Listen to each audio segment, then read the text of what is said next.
Yo, what up? It's your boy Aries Spears here. It's over. I don't want to hear no more. You heard me? It's over. The LeBron James, Michael Jordan GOAT debate is fucking over. You heard me? You hear me? MJ 6 rings. All y'all talking about, yo, LeBron ain't never been knocked out in the first round. Where's here now? You hear me? Like Jordan said, it ain't how you start, it's how you finish. How did MJ finish? 6 rings, undefeated, never played a game 7 in the finals. 6-0. I don't want to hear this shit no more. Jordan is the GOAT. And when the fuck did LeBron pass Kobe? Let's get it right. Jordan, Kobe, then Bron. DM me for the link to the fucking Spears and Steinberg podcast. What time is it? Game time. Who? Y'all heard Aries Spears. Y'all heard him. Y'all heard Aries Spears. It's over. It's fucking over. But you know what? We're going to talk about the game last night. Start with Devin Booker. Devin Booker, man, he played, exceptional. 47 points, made 8 threes. My man almost had 50 points. And I don't know if you all saw, but at the end of the game, Devin Booker got that last second dunk to make it 113 to 100. They would just run up the score. The Phoenix Suns would run up the score in that shit, man. Shit was hilarious. But, like I said, congratulations to the Phoenix Suns. Y'all have had a great turnaround season so far. Be attributed to Monty Williams and Chris Paul. But, this really started last year in the bubble. The Suns were 8-0 in the bubble. So, a lot of people want to give credit to Chris Paul. Yeah, Chris Paul deserves some credit, but you got to give credit to Devin Booker as well. He's played out of his mind this year.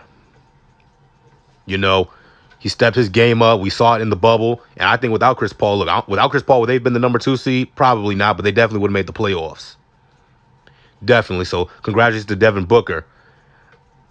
Devin Booker, that's number 1. That's and the entire Phoenix Suns squad. DeAndre Jordan, Jay Crowder, after being clowned, for quote unquote being punked by LeBron and shit like that. Chris Paul, he got hurt. He's like, oh my God, here we go again with Chris Paul being hurt. But they're moving on to play the Denver Nuggets, and I did that video, Nuggets Suns prediction video. I said the Suns are going to win in 7. That's going to go the full 7, but Denver won. I wouldn't be surprised. Okay, now for the LeBron angle. LeBron James angle, like you said, Aries Spears said, it's over. This quote unquote GOAT debate between Michael Jordan and LeBron James, it's over. It should have never existed in the first place. It had no right exist in the first place. The only reason it exists because LeBron has these fanboys in the media, these paid agents to dispense propaganda. Shannon Not So Sharp, Nick Wright, Colin Cowherd, Brian Windhorst, Max Kellerman. I'll give Max a pass because when it comes to LeBron, MJ shit, Max tells the truth. So I'll give Max a pass. Rachel Nichols. All these people dispense his bullshit. All these people make excuses for him. He makes excuses for himself. It's excuse for himself. And that really drives and turns off a lot of people from LeBron James. Okay? That's what he and his fanboys don't understand.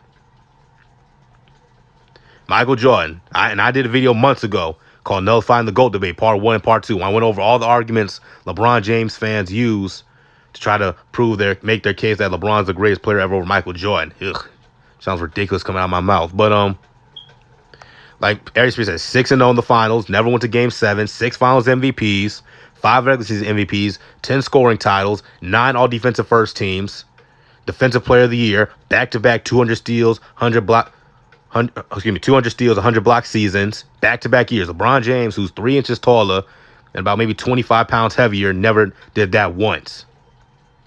Okay, he's known for the block, the chase down block. Michael Jordan was doing the chase down block back in the late 80s. All right. All the arguments say, oh, Jordan went on the first round the first 3 years in the league. He didn't make the playoffs last 2 years with Washington. Well, first of all, you understand this here. His first year, the Milwaukee Bucks, who we lost to in the first round, he lost to them 3-1. They had Sidney Moncrief. Sidney Moncrief is in the Basketball Hall of Fame. The Milwaukee Bucks that year won 59 games. The next 2 years, 86 and 87, he went up against one of the greatest teams in the history of the NBA, the Boston Celtics. Larry Bird, who was the league MVP in 86. The 86 Celtics are arguably the greatest team in NBA history. They won 67-15 in the regular season, 40-1 at home. 40 wins, 1 loss at home in the entire regular season. They had Kevin McHale, who's in the Hall of Fame. Robert Parrish is in the Hall of Fame.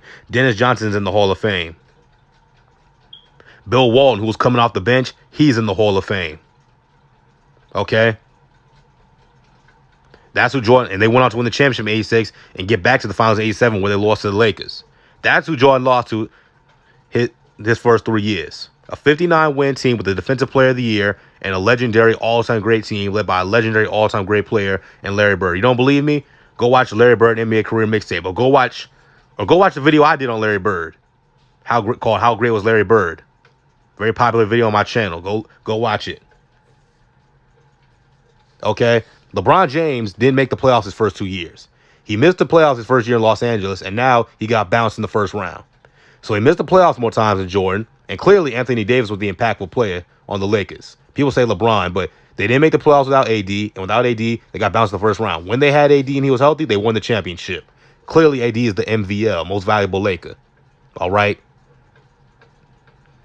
That is not even to mention he's 4-6 in the finals. 2 sweeps, 2 5-game blowouts, 2 losses in 6, and both times he lost in 6, he was up 2-1. He was god-awful in the series against Dallas. In the series against the Spurs, the game that he won, they won by 2 points. The Heat won by 2 points. Every other game, they were getting blown out. 15 points, 17 points, 19 points, 21 points. Game 5, the final game, they lost by 14 points. All right? Period. This bleeping LeBron Jordan quote-unquote GOAT debate is over. I don't care what anybody says. LeBron James is an all-time great basketball player. You got to be a fucking fool to argue, to not agree with that. LeBron James is an all-time great player. Top 10, no doubt a fucking about it. But he's not better than Michael Jordan. He's not the GOAT. All right? Too many black marks on his resume. Too many. Too many finals losses. Too many excuses.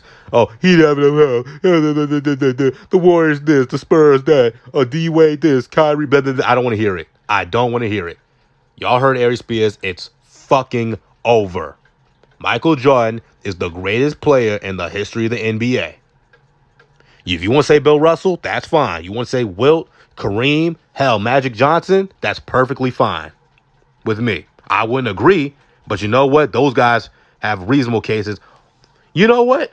Tim Duncan has a case, honestly, of being at least the second greatest player in NBA history. Tim Duncan played 19 years, never missed the playoffs, won over 50 games every year, except for the lockout year in 99 when the league went on strike to 50 games. He's a 5-time champion, 1 loss in the finals, a 3-time finals MVP, 2-time back-to-back regular season MVP, and universally regarded as the greatest power forward in NBA history. He, to me, could arguably be in the top 5 or second. Mind you, here's a Ray Allen 3 for being 6-0 in the finals. Tim Duncan.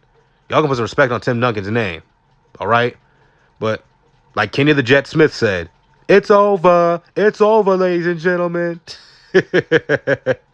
All right? But congratulations to the Phoenix Suns. All right? See you all.